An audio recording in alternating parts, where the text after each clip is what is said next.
दोस्तों, कभी आपने सोचा है कि जिस इंसान के पास आप अपनी लाइफ के सबसे पर्सनल प्रॉब्लम लेकर जाते हो, वही इंसान एक दिन आपकी लाइफ का सबसे बड़ा डर बन सकता है। ये कहानी सिर्फ क्राइम की ही नहीं, बल्कि अंधविश्वास, पावर और मैनिपुलेशन के डर की है। Hello and welcome back to our channel Daily ज्ञान।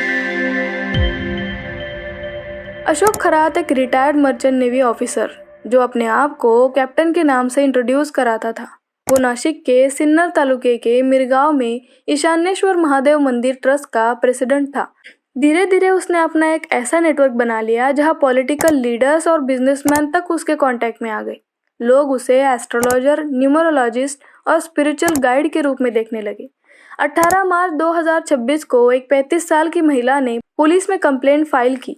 उसने बताया कि ये खरात 2022 से 2025 के बीच बार बार उस पर सेक्सुअली अब्यूज किया करता था। रीज़न, तुम्हारी लाइफ में प्रॉब्लम्स है, मैं सॉल्व करूंगा। ऐसे प्रोमिसेस देके उसने विक्टिम को मैनिपुलेट किया। और ये सिर्फ एक केस नहीं था। जैसे जैसे इन्वेस्टिगेशन आगे बढ़ती गई, वैसे वैसे और विक्टिम सामने आने लगे। अब तक उस भोंदू बाबा पर 6 से भी ज़्यादा सीरियस केसेस रजिस्टर हो चुके हैं। एक शॉकिंग केस में तो उसने लिटरली, मुझे तो बोलने में तक घिन आ रही है कि उसने अपने एक्स एम्प्लॉय की 7 मंथ की प्रेग्नेंट वाइफ को भी एक सेक्सुअली अब्यूज किया है। और एक यंग गर्ल जो करियर गाइडेंस के लिए उसके पास गई थी, वो भी उसका शिकार बन गई। यानी कोई भी सेफ नहीं था, ना एजुकेटेड ना वेल सेटल्ड। अब समझते हैं कि इस भोंदू बाबा का असली गेम क्या था। ये भोंदू लोगों को खुद को महादेव का अवतार बताकर उनसे फेथ बिल्ड कर रहा था। बाद में उन्हें थ्रेट देता था कि अगर तुमने मेरी बात नहीं मानी तो तुम्हारे पति या फादर की जान को खतरा है। उसके बाद भोंदू विक्टिम को इमोशनली एंड साइकोलॉजिकली वीक बनाकर कंट्रोल कराता था। प्रसाद में या फिर पानी में ड्रग्स मिलाकर उनका सेक्सुअल एक्सप्लॉयटेशन करता था ये नीच भोंदू बाबा। उनके वीडियोस रिकॉर्ड करके उन्हें ब्लैकमेल करता था। उसने एक कंप्लीट प्लान सिस्टम ही बनाया था।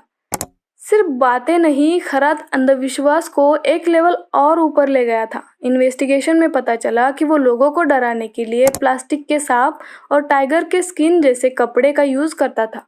और उसने लोगों को डराने के लिए 20 फीट लंबा रिमोट कंट्रोल वाला कोबरा भी यूज किया। साथ ही एनर्जाइज स्टोन के नाम पर 10,000 से लेकर 1 लाख रुपए तक उसने लोगों से वसूल किए।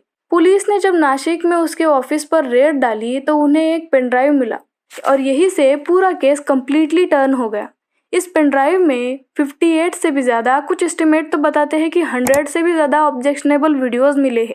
ये वीडियोस एलिजिडली विक्टिम के साथ एक्सप्लॉयटेशन के हैं और इन्हें ब्लैकमेल के लिए यूज़ किया जाता था। लेकिन सबसे शॉकिंग क्लेम अभी बाकी है।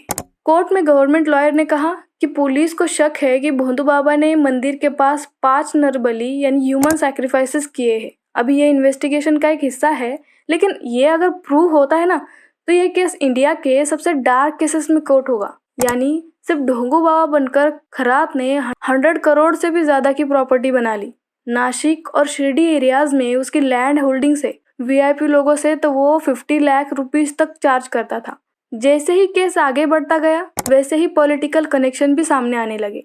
एक वायरल वीडियो में तो स्टेट वुमेन कमीशन की चेयरमैन रूपाली चाकणकर को भोंदू के पैर धोते हुए भी देखा गया। इस घटना के बाद उनको उनके पद से निकाल दिया गया। अपोजिशन ने तो इस केस को महाराष्ट्र एप्स्टीन फाइल्स का नाम दिया और सवाल उठे कि क्या भोंदू खरात को पॉलिटिकल प्रोटेक्शन मिल रहा था, और अगर हाँ तो कितने लोग इसमें इन्वॉल्व है। अगर हम हिस्ट्री देखें तो ये पैटर्न नया नहीं है। आसाराम, राम रहीम, उन्नाव केस का कुलदीप सेंगर और इसके जैसे कई और इन सब में एक ही चीज कॉमन है, power, fear, blind faith, exploitation. जब लोग बिना सवाल किए बिलीव करते हैं, तब ऐसे प्रेडेटर ग्रो करते हैं। यहीं पर डॉक्टर नरेंद्र दाभोलकर सर की बात याद आती है। उन्होंने अपनी पूरी लाइफ अंधविश्वास के खिलाफ डेडिकेट कर दी। उनका सिंपल मैसेज था, विवेक यूज करो, क्वेश्चन करो। अगर हम डर के बेसिस पर डिसीजंस लेना बंद कर देना, तो शायद ऐसे लोगों का सिस्टम ही खुद ही टूट जाएगा। अशोक खरात आज पुलिस कस्टडी में है, लेकिन असली सवाल यह है कि क्या सिर्फ एक भोंदू को पकड़ने से प्रॉब्लम सॉल्व हो जाएगी? क्योंकि न जाने ऐसे कितने अशोक खरात बाहर घूम रहे होंगे। क्या हम आज के बाद किसी भी बाबा पर ट्रस्ट कर पाएंगे? आपका क्या मानना है? कमेंट्स में ज़रूर बताएं। वीडियो पसंद आई हो तो वीडियो को लाइक, शेयर और डेली ज्ञान को सब्सक्राइब जरूर करें, ताकि ऐसे और इन्फॉर्मेटिव वीडियोस हम आपके लिए ला सके। तब तक stay safe, stay tuned, see you in the next video.